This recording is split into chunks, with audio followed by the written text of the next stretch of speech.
y lo que yo nunca me imaginé y nunca había visto. Pero tú no podías caminar por Haití sin encontrar mínimo unos 3 cadáveres por calle. Por calle.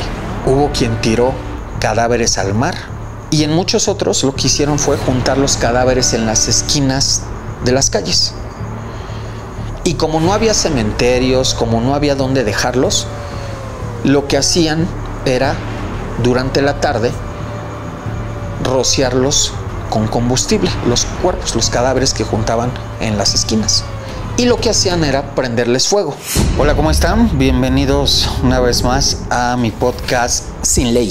Ustedes ya me conocen, yo soy C4 Jiménez, y aquí les voy a contar las historias en materia policial más importantes de la ciudad, del país, historias que me ha tocado reportear, que me ha tocado contarles en algún momento, pero aquí ya saben, se las voy a contar mucho más a detalle. Yo soy C4 Jiménez y esto es Sin Ley. Comenzamos. Es la historia de la captura del delincuente más buscado en Ciudad de México. La historia de la captura del Chori, el jefe de la Unión. Vamos a platicar ahora la historia de quien fuera considerado uno de los delincuentes más buscados de Ciudad de México, de los más peligrosos, y por algún tiempo considerado el jefe del grupo delictivo de la Unión. Es un tipo que se llama Eduardo Ramírez Tiburcio, y le dicen el Chori. El Chori formó parte de los iniciadores de lo que hoy se conoce como la Unión. Ya algún día platicaremos exactamente cómo nació la Unión, cómo se formó. Pero actualmente la Unión era encabezada hasta hace unos semanas por este sujeto. Él fue parte de los fundadores de la Unión junto con el Betito, junto con otro tipo que le dicen el Huguito, junto con otro más que es el Tomate, el Gaznate, el Pulga, ya, puro fino el tipo esos, ¿no? Y el Chori actualmente era una de las cabezas, o quizá más bien la cabeza de la Unión. Un tipo relacionado con homicidios, con extorsiones, con secuestros, con tráfico de drogas, con desapariciones. Un tipo que era buscado por las autoridades tanto de la ciudad como del Estado de México, como de Morelos y las autoridades federales. Un tipo porque el que la autoridad ofreció una recompensa de hasta 5 millones de pesos por él.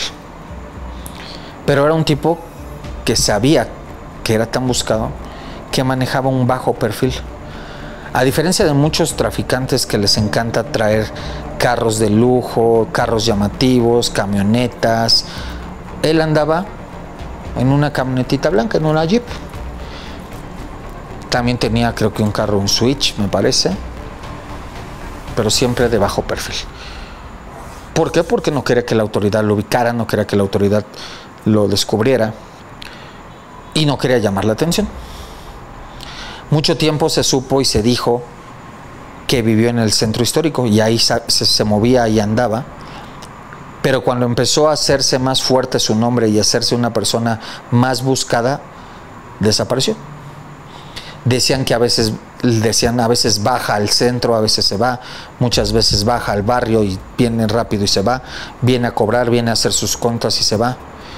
Y así se hablaba de que andaba en Colombia, se hablaba de que hablaba en Cancún, se hablaba que andaba en Guerrero, se hablaban de muchas historias de él. Entre todas las cosas que se hablaban de él, se hablaba de la desaparición de cuando menos 2 de sus parejas. 2 de sus parejas que ellas sabían y ellas decían cuando andaban con él que si algo les pasaba, seguramente él iba a ser el responsable, porque conocían los niveles de locura de este tipo. Ya les contaré y seguramente platicaremos en un próximo caso, en un próximo momento, la historia de una de estas chavas.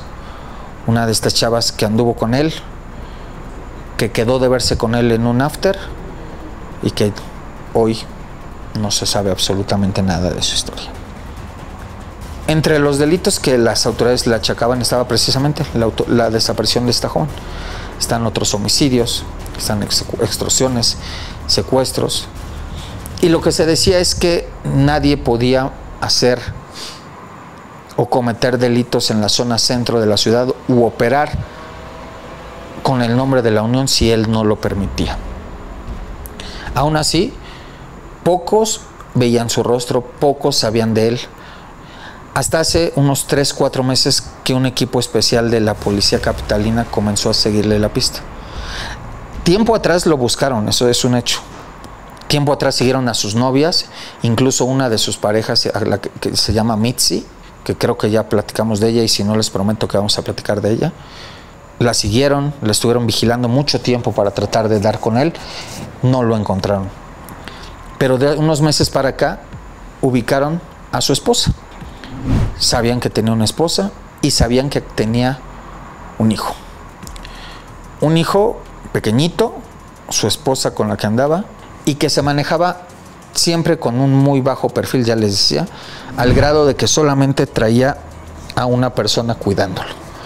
A veces cuando iba a meterse a lugares complicados o a negociar, sabían que se reunían más personas para cuidarlo, pero regularmente andaba él solo con uno de sus escoltas. Y así lo empezaron a vigilar, y así fue como descubrieron la camioneta que les dije que traía. La camioneta la traía la esposa y la traía a veces él, a veces la esposa y a veces él con la persona que lo cuidaba. Lo siguieron con cámaras, lo siguieron con vigilancia, lo siguieron con GPS y descubrieron que él se fue a vivir al Estado de México. Descubrieron que andaba en Naucalpan y descubrieron que ahí había rentado una casa. Descubrieron que a finales del año pasado llegó a vivir a una casa en Naucalpan, precisamente con su esposa y con su hijo. Se habían llevado 2 perritos. Obtuve unos videos de las cámaras de seguridad de los vecinos, y la forma en la que él se manejaba era precisamente para no llamar la atención. Salía de noche o en la tarde, y su carro, su camioneta, la estacionaba exactamente en la puerta de su casa. La estacionaba y lo único que hacía era bajar, meterse a su casa, salir, subirse e irse. Nunca estaba más de 1 minuto en la calle, nunca estaba más tiempo en la calle. Entraba, salía, se iba, entraba, salía, se quedaba dentro, nada más. No llamaba más la atención, y por lo mismo la gente casi no lo ubicaba. Incluso se solía poner boina, ya se había dejado el cabello largo, estaba muy flaco. Solamente quien sabía, quien lo conocía, lo ubicaba. Si alguien lo veía, no lo reconocería. Y precisamente había un boletín de búsqueda, un boletín en el que se ofrecía una recompensa, pero su rostro no era muy parecido, porque ya era flaco, porque ya traía barba, porque ya traía el cabello largo. Su aspecto estaba diferente. Y en estos videos que les digo que obtuve se veía eso, cómo llegaba, se metía, siempre agachado, siempre con su boina, a veces con su esposa, a veces con su esposa y con su hijo, y con este chavo que lo cuidaba y que al mismo tiempo andaba cuidando a su bebé. Durante semanas y semanas la policía capitalina, el equipo especial de la policía capitalina lo siguió a su esposa, hizo una vigilancia, pero de verdad de un equipo profesional, una vigilancia en la que estuvieron siguiéndola por todos lados. La siguieron a la veterinaria, a la tienda para mascotas, al doctor, a la estética, a las uñas, a las tiendas en Polanco. Y entonces también empezaron a darse cuenta que salía a veces, muy pocas veces, pero que salía a veces con el chori. Y así lo vieron. Lo vieron salir una noche a cenar tacos con ella. Lo vieron una noche salir a reunirse con unos tipos en el centro de la ciudad. Sin embargo, los agentes, recuerdo que platiqué con algunos de los agentes que participaron en su captura, en su seguimiento, y cuando les preguntaba por qué no lo habían detenido antes, me decían que porque normalmente estaba metido en una zona, en zonas donde podría ser muy viable que intentara defenderse, que intentara enfrentarse a tiros con la policía, y que esto hubiera podido provocar que alguien más saliera lastimado. y por eso no lo detenían. Sin embargo, después de tanto seguimiento, llegó un fin de semana, entonces decide que para celebrar el cumpleaños de su hijo, para aprovechar el día de asueto, le dio descanso a su escolta, le dio descanso al chavo que lo andaba cuidando, y él, su esposa y su niño deciden ir a echarse unas quesadillas a la zona del Ajusco. Los policías ya estaban siguiendo su vehículo, los policías ya tenían un seguimiento total, y ese día lo siguen. Lo siguen hasta la zona del Ajusco y se dan cuenta que no tenía ningún equipo, ningún anillo, nada de seguridad. Van tras él, incluso entran con él a los tacos, a las quesadillas, a los tacos allá arriba en la zona del Ajusco, pero deciden no detenerlo ahí, porque había gente, porque habían familias comiendo, porque habían niños jugando, y deciden esperar. El Chori se echa sus quesadillas, lo mismo que su esposa, lo mismo que su hijo. En la camioneta en la que iban traían las cobijas del niño, juguetes del niño, agua, y se esperan a que haga todo su ritual, toda su comida, termina, y justamente cuando va bajando del Ajusco, en la carretera Picacho-Ajusco, viene hacia abajo, y ese momento es aprovechado por los policías. Los policías le dan el cerrón a la camioneta del Chori, se le paran enfrente, se le para otro carro atrás y él queda encajonado. Cuenta el Chori, contaría después, que lo primero que pensó fue que eran sus rivales, porque los carros, por supuesto, no eran carros balizados. Que lo primero que pensó fue que eran sus rivales y que iban a matarlo. Pero que después se dio cuenta, cuando ya se dio cuenta que llegó una patrulla balizada, que era policía, y que no quiso enfrentarse porque venía su esposa y su hijo. Él traía una pistola, sí, él tenía una pistola, pero no la usó, no se defendió, no se enfrentó a la policía. Los policías llegaron, lo bajaron, lo subieron a la patrulla balizada y se lo llevaron de ahí. Ahí se quedó su esposa, ahí se quedó su hijo, que también detuvo la policía. A su esposa la detuvo la policía y a su niño se lo quitaron en ese momento. Después de capturarlo, se lo llevaron a las instalaciones de la Fiscalía, por supuesto, con muchísima seguridad. Lo subieron a un vehículo blindado porque saben el nivel de delincuente que es y todos los sujetos que trabajan para él. Además, ya les dije, estaban ofreciendo una recompensa de 5 millones de pesos por él. Imagínense quién no quería ganarse ese dinero y qué no habrá ofrecido él para que nadie lo delatara. Entonces, sabían que alguien podría intentar rescatarlo. Lo subieron al vehículo blindado, lo trasladaron hasta la Fiscalía de Delitos de Alto Impacto en Ciudad de México. Cuando llegó ahí, me acuerdo que me avisaron cuando lo detuvieron, subí mi tweet para avisar que ya estaba detenido y todo el mundo comenzó a correr, todo el mundo comenzó a buscar, todos los reporteros comenzaron a preguntar y se confirmó, lo confirmaron las autoridades y entonces se llenó la Fiscalía para Delitos de Alto Impacto para esperarlo, se llenó de reporteros y efectivamente llegó el Chori en su vehículo blindado. Lo bajaron ahí, le levantaron el cabello, todos le tomaron fotografías. Era el delincuente más buscado en Ciudad de México. 5 millones de pesos se ofrecían por él.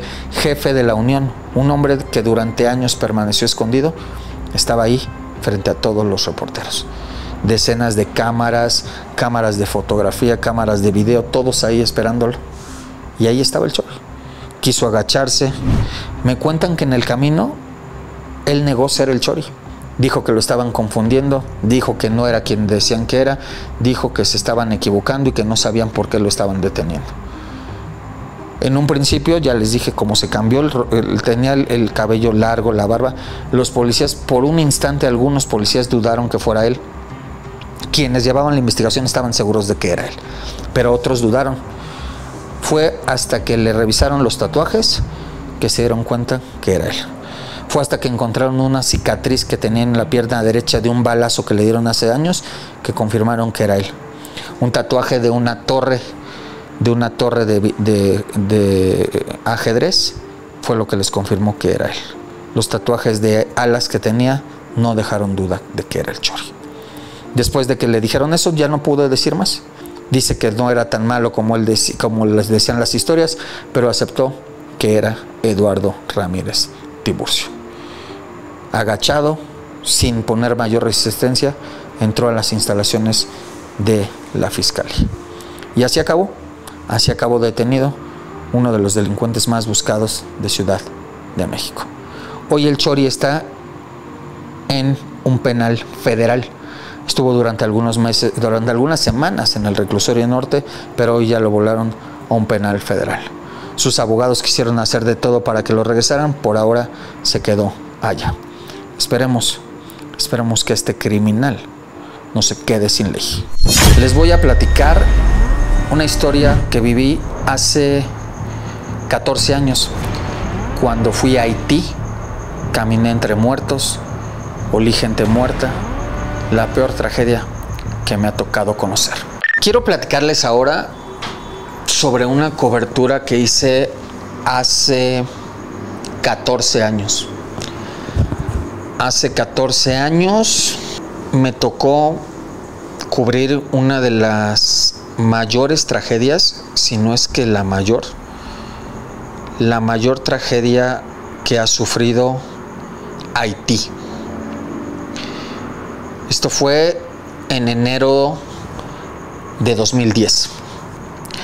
Trabajaba yo en aquel entonces en un periódico que se llama La Razón, y en Haití hubo un terremoto que hablaba sobre miles de muertos y un país destrozado. Me acuerdo que me dijeron en el periódico que me tenía que ir para allá, pero pues no había vuelos, no era de compra un boleto de avión para Puerto Príncipe y vete para allá. Y lo que hicimos fue platicar con el personal de la Secretaría de Marina, y nos fuimos, un grupo de reporteros nos llevó la Secretaría de Marina precisamente en un vuelo que llevaba ayuda humanitaria. Llevábamos agua, muchísima agua, llevábamos medicamentos, llevábamos latas de comida, llevábamos pañales. Y en ese vuelo con ayuda humanitaria nos fuimos un grupo de 10 reporteros. Me acuerdo que iban algunos reporteros de Televisa, de Milenio, del Reforma y yo. Volamos del Aeropuerto Internacional de la Ciudad de México hacia una base naval en Quintana Roo. Llegamos ahí a la base naval de Quintana Roo y ahí nos vacunaron. Era la primera vez que yo salía a un tipo de cobertura así, entonces yo no conocía cómo sería eso. Pero me acuerdo que unos compañeros de Televisa me dijeron que iban a ir a comprar un Big Vaporru. Yo me acuerdo que les dije, me dijeron, te compramos uno, y me recuerdo que les dije, ¿para qué? Y me dijeron, te lo vamos a comprar, no te preocupes. Me lo compraron. Yo no sabía para qué, pero ellos lo compraron. Y estábamos ya ahí en la base naval y nos vacunaron, les digo, nos vacunaron los marinos contra enfermedades que yo no tenía ni idea, ¿no? Contra el cólera, contra el paludismo, contra el dengue. Me acuerdo que me metieron como 6 inyecciones. Recuerdo que traía todo el brazo adolorido, pero pues así nos fue. Volamos a Haití. Recuerdo perfectamente que cuando estábamos aterrizando en Haití, estábamos bajando y se veían fogatas. Conforme vas bajando para aterrizar, veíamos fogatas en las calles. Y yo pensaba, seguramente es pues porque la gente está buscando la forma de calentarse. Aterrizamos, llegamos al aeropuerto de Puerto Príncipe, que estaba completamente destruido. En aquel entonces, no sé si sigue actualmente así, pero en aquel entonces el aeropuerto de Puerto Príncipe solo tenía 2 pistas, una de despegue y una de aterrizaje. No había torre de control porque se había caído, y el control del aeropuerto lo había tomado el ejército de Estados Unidos. Y estaba controlando el ejército de Estados Unidos los vuelos de aterrizaje y de despegue a través de una frecuencia de radio. Directamente apuntaban con la frecuencia de radio, se contactaban con los aviones, no sé de qué forma, pero era así como lo tenían. Y literal bajaban los aviones en la pista y se salían como si fuera carro para estacionarse en la parte de afuera de la pista. De verdad parecía como cuando vas en tu carretera, en tu carro, y te sales en un camino de terracería que vas bien rectito y de pronto empiezas a brincar en la terracería. Así los aviones. Aterrizamos, ya que terminamos de aterrizar nos salimos hacia la terracería y los aviones literal estaban estacionados en terracería, muchos aviones regados por todo el aeropuerto de Puerto Príncipe, porque solamente había 2 pistas, la de aterrizaje y la de despegue. Y volteabas al cielo y decías, ¿en qué momento va a estrellarse aquí algún avión, algún helicóptero? Porque de verdad pasaban aviones y bajaban y subían y helicópteros y decías, ¿en qué momento se va a estrellar alguien aquí? No había control, era un desastre Haití total, en el aeropuerto. No hemos salido del aeropuerto, era un desastre total. Recuerdo que aterrizamos, bajamos y pues todos a cargar cosas, a cargar pallets, a cargar. Ya nos instalamos en casas de campaña. Literal pusimos nuestra casa de campaña ahí en un pedazo de tierra del aeropuerto. El aeropuerto, ya les decía yo, estaba completamente destrozado. Y ese día empezamos a salir a caminar para ver cómo estaba Haití. Iba yo con un grupo de reporteros y lo que yo nunca me imaginé y nunca había visto, pero tú no podías caminar por Haití sin encontrar mínimo unos 3 cadáveres por calle. No les estoy diciendo en algún lugar, en algún cementerio, no, en la calle, literal tirados en la calle. Haití se destrozó de tal forma que los panteones se destrozaron. Hasta las tumbas se rompieron y los muertos se salieron de las tumbas. No había luz, no había agua, no había nada. Y entonces era el caos total. ¿Se acuerdan que les dije que cuando íbamos llegando se veían fogatas en el cielo? Que yo veníamos desde el cielo y se veían las fogatas abajo, que yo les decía que pensé la tontería de que era para taparse del frío. Lo que hizo la autoridad en Haití para tratar de acomodar los cuerpos fue empezarlos a juntar. En algunos lugares los juntaron en albercas. Hubo quien tiró cadáveres al mar. Y en muchos otros lo que hicieron fue juntar los cadáveres en las esquinas de las calles. Y como no había cementerios, como no había dónde dejarlos, lo que hacían era, durante la tarde, rociarlos con combustible, los cuerpos, los cadáveres que juntaban en las esquinas. Y lo que hacían era prenderles fuego. No se calcinaban porque la temperatura que alcanzaban no calcinaba los huesos, pero sí provocaba, y nos decían que lo que hacían era quemarlos para que no se propagaran las enfermedades, para que no volaran las enfermedades, y los quemaban precisamente para eso. Y eso que yo les decía que veía como fogatas en el cielo, que pensaba que era la gente que se estaba calentando, la realidad es que eran pilas de cadáveres que se estaban quemando durante la tarde-noche. Imagínense el olor. Ustedes seguramente conocen el olor de los vellitos quemados, que huele como pollo quemado. Imagínense el olor de los cadáveres quemándose todos los días. El calor en Haití siempre arriba de los 35 grados. Sin refrigeración, sin agua, sin luz, cadáveres apilados. Imagínense a qué olía todo. ¿Se acuerdan que les dije que los reporteros de Televisa me dijeron que si me compraban un Big Vaporub? Era precisamente para eso, para que te lo untaras en las fosas nasales y pudieras salir a caminar sin estar percibiendo el olor a muerto. Todo el aroma en Haití era muerto. y ni siquiera tenías dónde bañarte, porque no había forma de bañarte, no había forma de lavarte. Lo que hacíamos para lavarnos era con las botellas que aguas que llevábamos, nos lavábamos un poco las manos, la cara. Cuando fue el terremoto de 1985 en México, yo no me tocó conocer las calles ni conocer a la gente, pero todo el mundo habla de la solidaridad de la gente. Lo mismo que cuando tembló en 2019. La solidaridad de la gente que ayudaba, que se juntaba para quitar piedras, para paliar.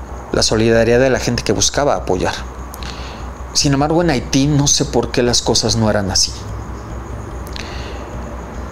En Haití no se habla español, por supuesto, se habla algo de francés y se hablan algunas lenguas muy de ellos, pero gracias a un compañero que se llama Andrés Carreón, que él hablaba francés, tuvimos un poco de contacto con la gente, y a un haitiano que se llama Patricio, que hablaba algo de español, que hablaba algo de francés, que hablaba francés, algo de español y las lenguas de por allá. Él fue como nuestro intérprete. Y él nos contaba que la gente no le gustaba ayudar.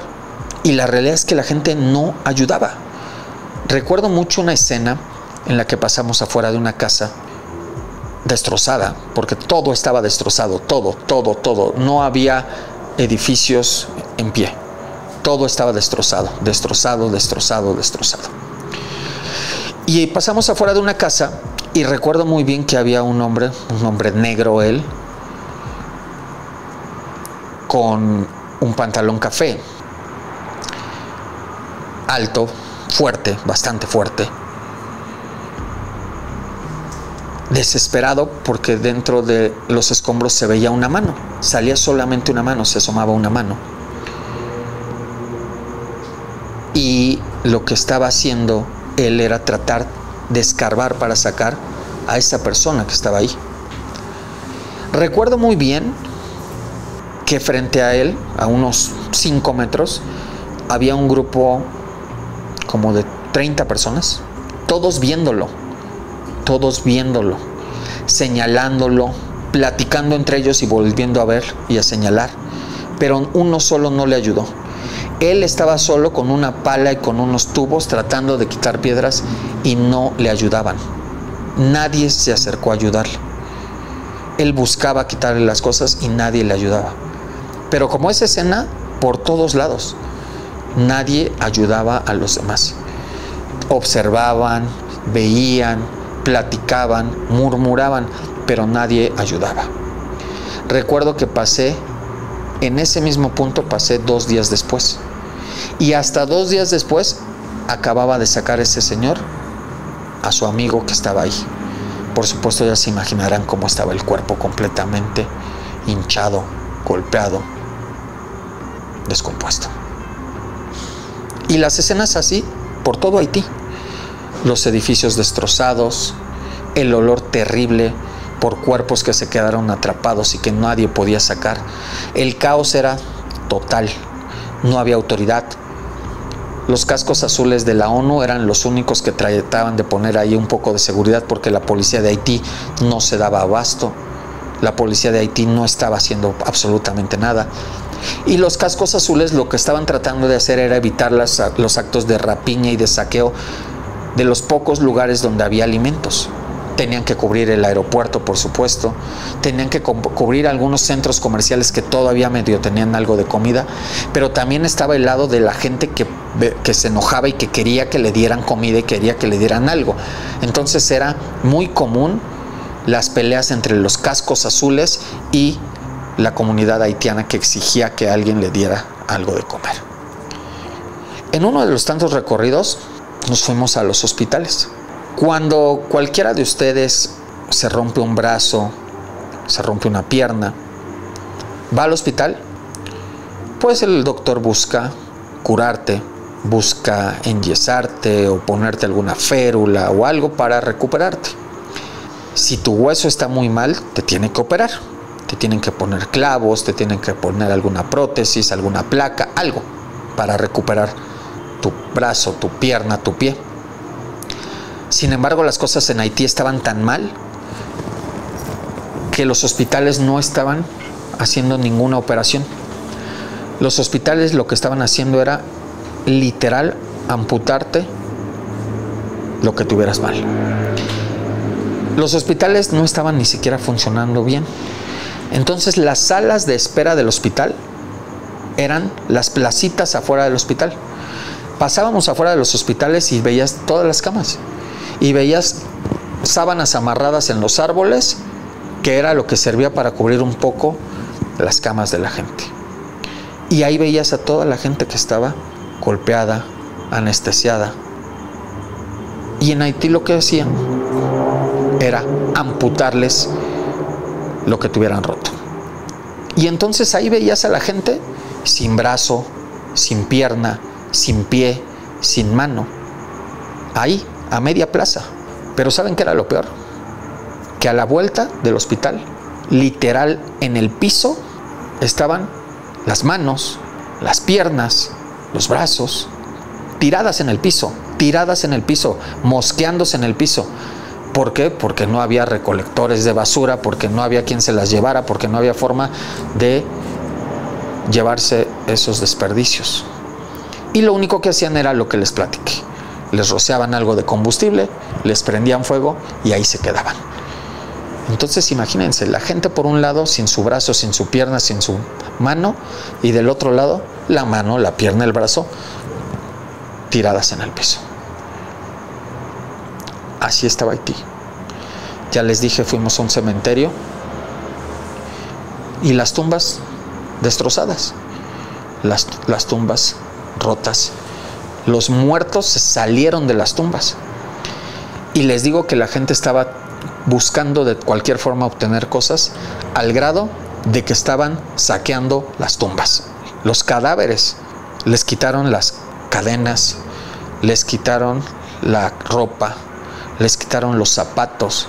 Veías los cadáveres ya ahí, rotos, partidos, con pedazos de tela que se ve que les desgarraron la ropa.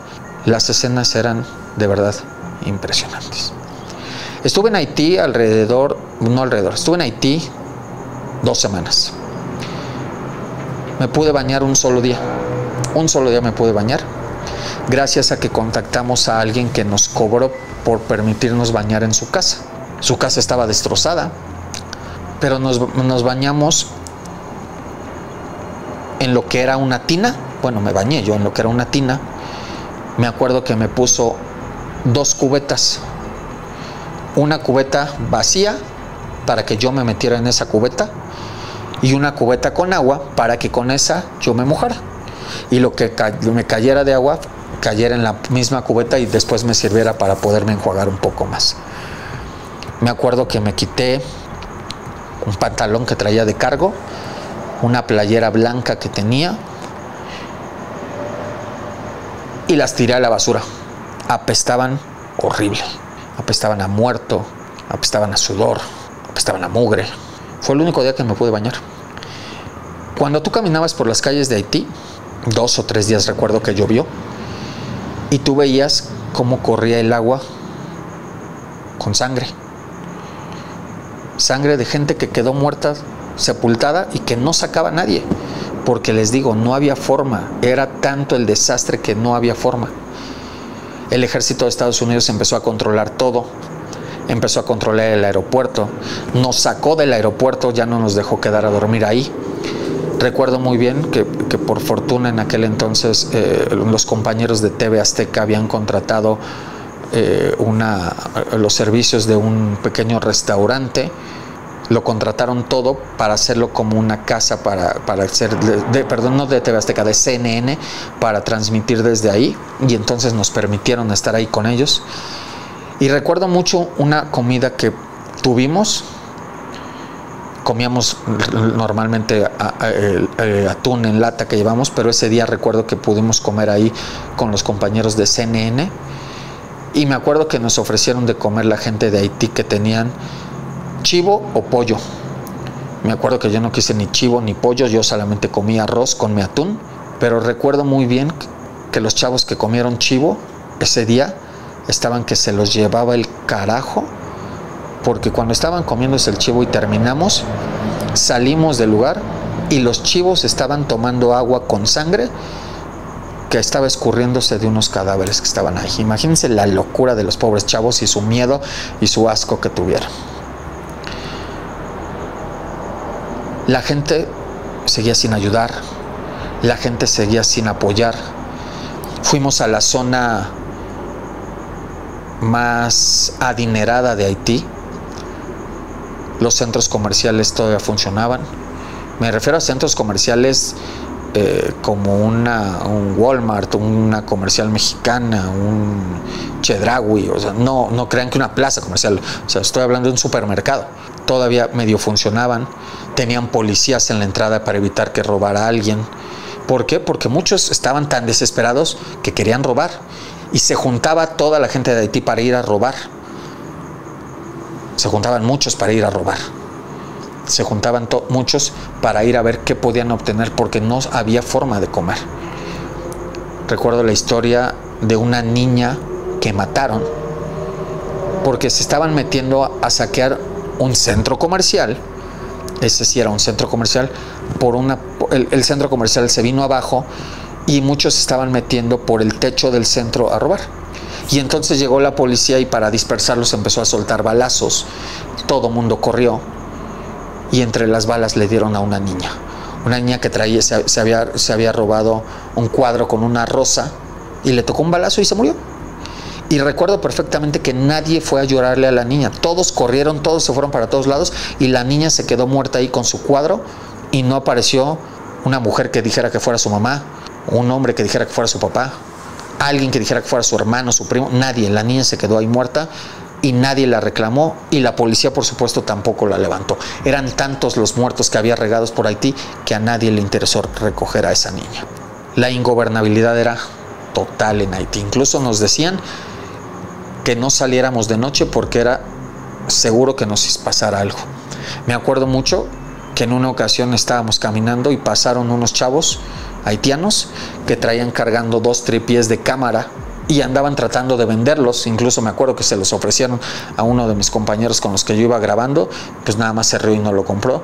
Y después nos enteramos que se los habían robado a unos compañeros de una televisora internacional que habían salido a grabar de noche y que se los robaron esa noche.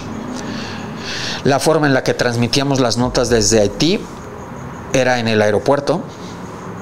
Durante la tarde-noche, ya como a las 8 de la noche, 7, 8 de la noche, los Marines de Estados Unidos abrían una señal de internet y gracias a eso nos podíamos comunicar. En aquel entonces todavía funcionaba Messenger, no sé si lo recuerdan, el Messenger de Hotmail, y entonces ahí era como nos comunicábamos. Me acuerdo mucho que hice una videollamada, de mis primeras videollamadas que hice. Estaba con un reportero de China, con una reportera de Rusia y con un reportero de España. Y estábamos haciendo videollamadas, cada quien a nuestros países, saludando a la gente de nuestros países. Y esa era la única forma que teníamos contacto con el exterior, porque las señales telefónicas eran terribles. Algunos traían teléfono satelital y eso sí permitía que hubiera enlaces. Y así fueron nuestros días en Haití. Pasé, ya les dije, una semana hasta que les digo que nos corrieron los Marines del aeropuerto. Nos dijeron que ya no íbamos a poder estar ahí y ya no teníamos dónde quedarnos. Y me acuerdo que los marinos mexicanos, el ejército mexicano, mandó un Hércules. Y ese día iban a sacar a mexicanos que estaban ahí en Haití, iban a sacarlos para traérselos a México. Y nos dijeron que si queríamos regresar, que podríamos regresar en ese vuelo, que era, les digo, un Hércules. Nos dijeron que si regresábamos, si queríamos regresar, podíamos regresar ese día. Y si no, íbamos a tenernos que esperar hasta que hubiera otro vuelo o partiera un buque. Creo que era el Zapoteco que acababa de llegar.